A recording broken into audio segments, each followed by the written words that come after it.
अलबेले किस्सों की दास्तां के सिलसिले शुरू हुए, बनके कहानियां कहानियां।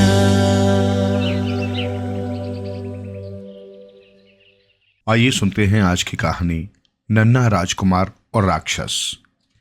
इंद्रसेन नाम का एक राजा था। एक थी रानी। राजा को शिकार खेलने का शौक था।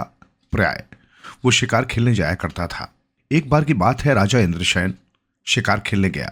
शिकार खेलते खेलते वो बहुत दूर निकल गया। राजा की सेना पीछे रह गई। राजा थक कर नदी के किनारे एक पेड़ के नीचे आराम करने बैठ गया। नदी के किनारे ही उसने एक सुंदर कन्या को टहलते देखा। कन्या अद्वितीय सुंदरी थी। राजा उस पर मोहित हो गया।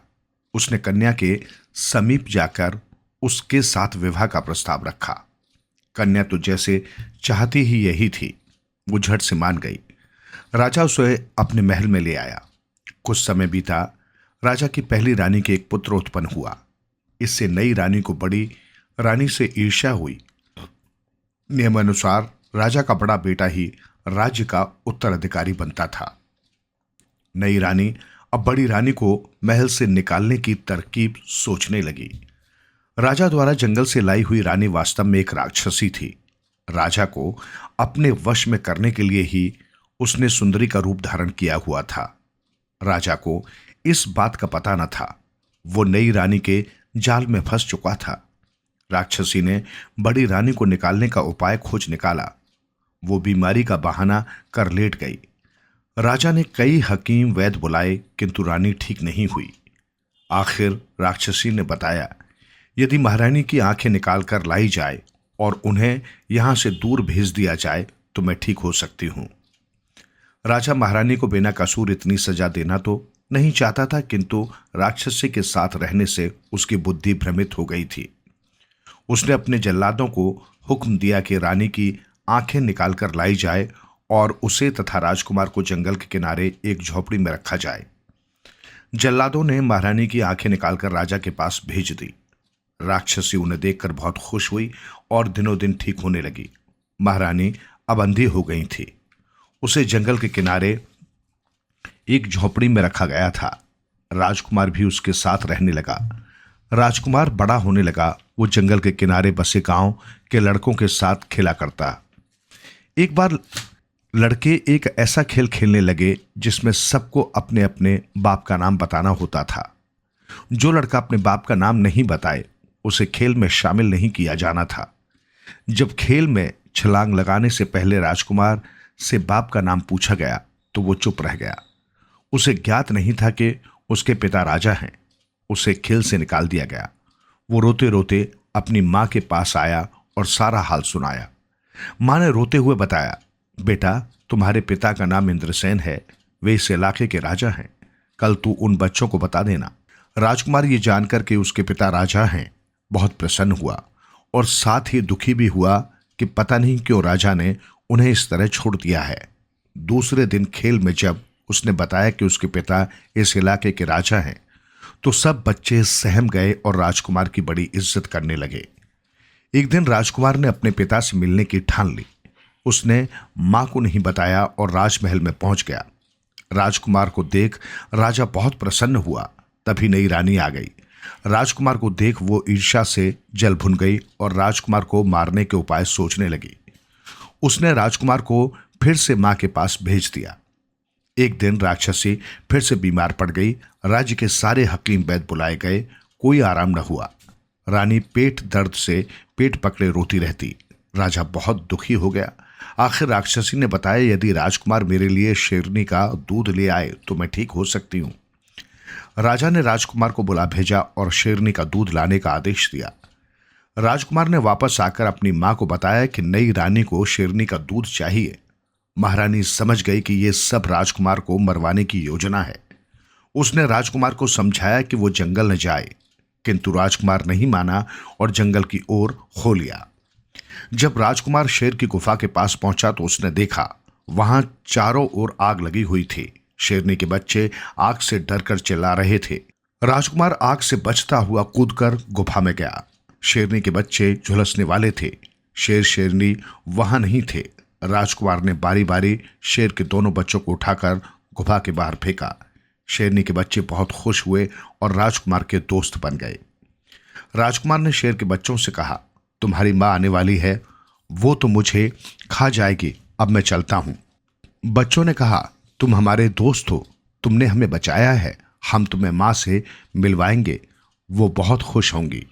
शाम को शेरनी आई तो बच्चों ने उसे राजकुमार से मिलवाया और बताया कि इसी ने उन्हें आज आग से बचाया है, नहीं तो वे जल गए होते। शेरनी ने राजकुमार को बहुत प्यार किया।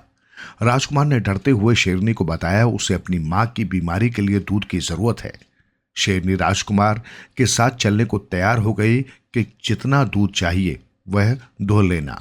राजकुमार शेरनी को साथ ले राजमहल में आ पहुंचा। जब नई रानी ने शेरनी को अपने बिस्तर के पास देखा तो उसकी चीखें निकल गई। वो चिल्ला उठी, ले जाओ, इसे ले जाओ, मैं ठीक हूं।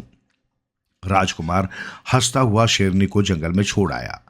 राजा व प्रजा राजकुमार के साथ कुतिया की भांति शेरनी को चलता देखकर अचंभित हो गए। कुछ दिन राक्षसी चुप रही। राजकुमार उसे आंखों में खटकता रहा। एक दिन पुनः वो बीमारी का बहाना कर लेट गई। शाम को राजा महल में लौटा तो वहां अंधेरा था। रानी करहा रही थी। इस बार फिर रानी ने पेट दर्द का बहाना किया और हाय हाय करती रही। वैद्य हकीम बुलाए गए, कोई फायदा नहीं हुआ। आखिर रानी ने कहा, मुझे बचपन से ही ऐसा दर्द होता है। मेरे मायके में भूरी भैंसें हैं, उनका दूध पीकर मैं ठीक होती हूं। यदि राजकुमार मेरे मायके से भूरी भैंसों का दूध ला दे तो मैं ठीक हो सकती हूं, नहीं तो मर जाऊंगी। राजा ने फिर राजकुमार को हुक्म दिया कि वो जाए और रानी के मायके से भूरी भैंसों का दूध ले आए। राजकुमार को उसकी मां ने जंगल जाने के लिए बहुत रोका, क्योंकि नई रानी ने अपना मायका घने जंगल में बताया था, किंतु राजकुमार नहीं माना। राजकुमार घने जंगल में बढ़ता गया। बहुत आगे जाकर उसे एक साधु मिला। साधु के पूछने पर राजकुमार ने बताया कि अपनी नई मां के लिए उसके मायके से दूध लाने जा रहा है।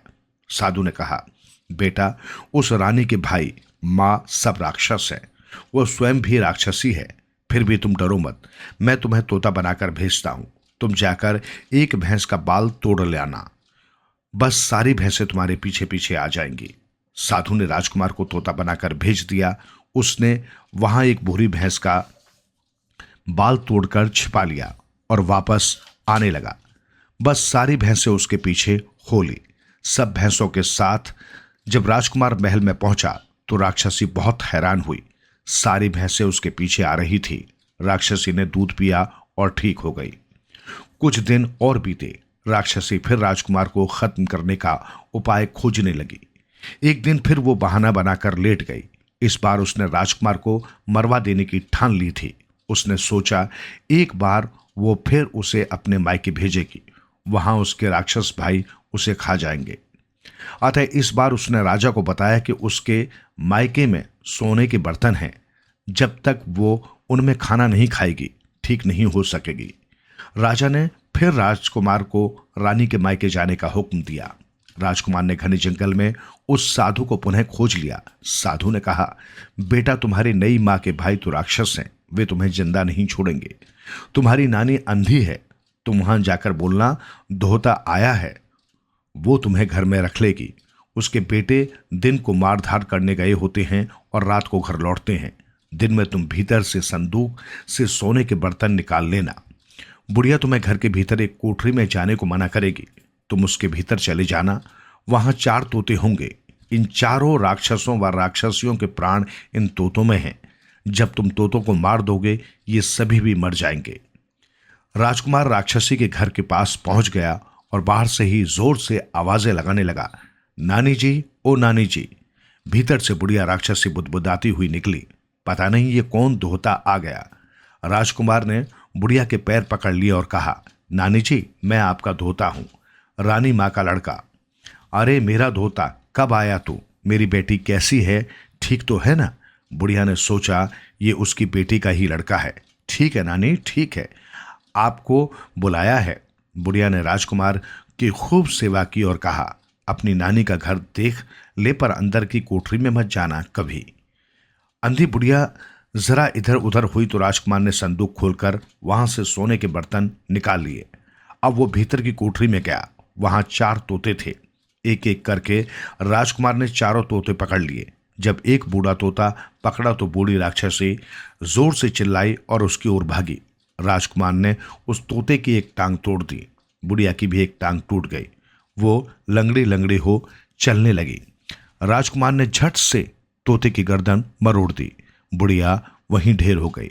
जब राजकुमार सोने के बर्तन लेकर जाने लगा तो सांझ हो चली थी। उतने में उस बुढ़िया के दोनों राक्षस बेटे भी लौट आए। वे राजकुमार को पकड़ने लपके। राजकुमार ने 2 तोतों की टांगें तोड़ दी। उन दोनों की भी टांगें टूट गईं। फिर उसने जल्दी से दोनों तोतों की गर्दन मरोड़ दी। वे दोनों राक्षस वहीं ढेर हो गए। राजकुमार अब तोते को जेब में छिपाकर राजमहल पहुंचा। वहां राक्षसी का दम घुट रहा था। वो चिल्ला रही थी, मेरा दम घुट रहा है, मुझे बाहर निकालो, बाहर निकालो। राजकुमार ने सोने की थाली व बर्तन वहां रख दिए और राजा से कहा, महाराज आप जल्दी से इन्हें सोने के बर्तनों में खाना परोसिए, ये ठीक हो जाएंगी। रानी ने जब सोने के बर्तन देखे तो हैरान रह गई। धीरे धीरे वो बोली, नहीं मुझे नहीं चाहिए सोने के बर्तन, मेरा दम घुट रहा है, मुझे छोड़ दो। राजकुमार ने जेब में पड़े तोते को दबाया। रानी और चीख उठी, मुझे मत दबाओ, मत दबाओ, छोड़ दो। राजा की समझ में कुछ नहीं आ रहा था। वो समझ रहा था कि रानी बहुत बीमार हो गई है। राजकुमार ने दूर जाकर रानी को तोता दिखाया। रानी ने अपने प्राण राजकुमार के हाथ में देखे तो एकदम असली रूप में आ गई और वो राक्षसी बन गई। राजकुमार की तरफ झपटी। राजकुमार ने उसके झपटने से पहले ही तोते की टांगें मरोड़ दी। राक्षसी वहीं गिर गई। राजा हैरान था कि क्या हो रहा है। राजकुमार ने तोते की गर्दन मरोड़ी तो राक्षसी भी ढेर हो गई। राजा को अब सारी बात समझ में आ गई। वो अपने किए पर बहुत पछताया और अपने बेटे को गले लगा लिया। महारानी को इज्जत के साथ महल लाया गया। आंखों का इलाज करवाया।